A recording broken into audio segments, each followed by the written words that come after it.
Hello friends, welcome to riches healthy home. இந்த வீடியோவில் நாகர்கோவில் ஸ்பெஷலான சுருள் பனியான், நூல் பனியான்னு கூட சொல்லுவாங்க, அது எப்படி பண்ணுறதுன்னு பார்க்கலாம். அதுக்கு நான் இப்போது ஒரு முட்டை, 1/4 ஸ்பூனுக்கு கொஞ்சம் குறைவாக உப்பு சேர்த்துருக்கேன். அப்புறம் 3 டேபிள் ஸ்பூன் அளவு சுகர் எடுத்து மிக்சியில் அரைச்சி வச்சுருக்கேன். இதுக்கு வந்து நீங்கள் பார்த்தீங்கன்னா சரிக்கு சமமாக சுகர் ஆட் பண்ணணுன்னு அவசியம் இல்லை. மற்றபடி இது ரொம்ப இனிப்பாலாம் இருக்காது.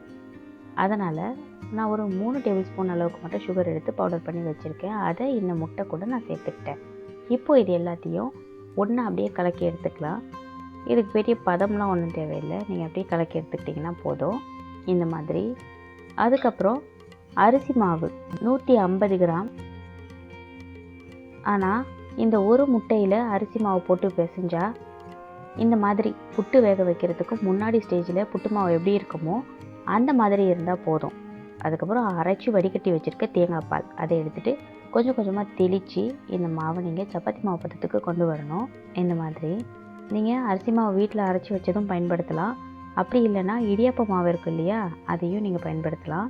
ஆனால் எதுவாக இருந்தாலும் மாவை பிசைஞ்சிட்டு ஒரு அரை மணி நேரம் அப்படியே ஊற வச்சுருங்க. ஒருவேளை ரொம்ப நல்ல நைஸான மாவாக இருந்துச்சுன்னா மறுபடியும் தேங்காய் பால் உங்களுக்கு தேவைப்படாது. கொஞ்சம் அரிசி மாவு கொரப்பாக அந்த பதத்தில் இருந்துச்சுன்னா மறுபடியும் ஒரு 2-3 டேபிள் ஸ்பூன் அளவுக்கு தேங்காய் பால் தேவைப்படும். நல்ல ஒரு 2-3 நிமிஷத்துக்கு மாவை கை விடாமல் பிசைஞ்சிருங்க. பிசைஞ்சிட்டு அதுக்கப்புறமா அதை ஒரு ஈர துணியை போட்டு வழக்கம் போல் எல்லா மாவையும் சேஃப்டி பண்ணி வைக்கிற மாதிரி இதையும் மூடி ஒரு அரை மணி நேரத்துக்கு அப்படி அதுக்கு ரெஸ்ட் கொடுத்துருங்க. இப்போ பாருங்கள், நான் பிசைஞ்சு முன்னாடி வச்சதை விட இப்போ கொஞ்சம் ஹார்டாக இருக்குது. நல்லா மறுபடியும் பிசைஞ்சு வச்சுட்டு பாருங்கள், அந்த மாதிரி குட்டி குட்டி பாலாக நீங்கள் செஞ்சு எடுத்து வச்சுருங்க. நான் எடுத்த ஒரு முட்டை, 3 டேபிள் ஸ்பூன் அளவு சுகர், அப்புறம் இந்த 150 கிராம் அரிசி மாவு, இது எல்லாத்துக்குமே சேர்த்து பார்த்தீங்கன்னா 10 உருண்டைங்க வந்துச்சு எனக்கு. அப்படி நீங்கள் இதை கொஞ்சம் பெரிய சைஸில் செய்யணும்னு நினச்சிங்கன்னா நான் இப்போ எடுத்த மாதிரியே 2-3 உருண்டை அளவு மாவு எடுத்துகிட்டு நல்லா கையில் வச்சு தட்டிட்டு ரோலாக உங்களுக்கு ஏதாவது ஒன்று கிடச்சிதுன்னா பார்த்திங்கன்னா இந்த ஏதாவது பிளாஸ்டிக் சின்ன பைப்பு இந்த மாதிரி ஏதாவது ஒன்று சுத்தமாக கழுவி எடுத்துகிட்டு அதை இந்த மாவுக்கு நடுவில் வச்சு ஜஸ்ட் இந்த ஃபஸ்ட்டு கார்னர்லன்னு எடுத்து அப்படியே அது மேலே வச்சு ரவுண்ட் பண்ணி அது கூடவே இதை எடுத்து சுற்றிட்டு வந்தாலே போதும். மாவை நான் சும்மா கையில் உருட்டினேன் இல்லையா, அதே மாதிரி அந்த ரோல் பைப் வச்சு அது உள்ளார நீங்கள் அப்படியே உருட்டினா போதும். அப்படியே அது மேலே அது சுருண்டுக்கும். ப்ரொஃபஷனலாக செய்கிறவங்க கூட அந்த மாதிரி தான் செய்கிறாங்க.